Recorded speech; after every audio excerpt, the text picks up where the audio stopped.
bruxismo cosa comporta?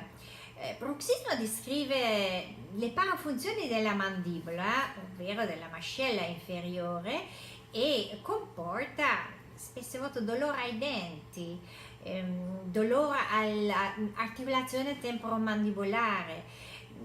Poi c'è proprio un'usura dello smalto, i denti diventano più corti, talmente corti che viene raggiunto addirittura il nervo, il dente diventa sensibile.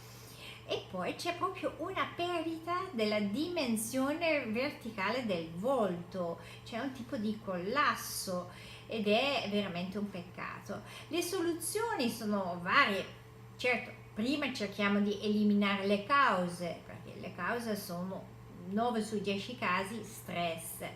E lo stress che fa sì che una persona in tensione stringe, ma anche un precontatto, per esempio un dente non batte bene ma fa boom boom boom, e questo diventa un trigger, una ragione per andare a digrignare, a ritoccare in continuazione quel dente. Le soluzioni possono essere abbastanza semplici, anche se è un terreno molto difficile, perché come dicevo il grande fattore stress, se non è risolto quello, continua ad essere facile che torni il bruxismo, anche se noi proponiamo con l'ortodonzia o con un bite una soluzione che meccanicamente dovrebbe risolvere il problema.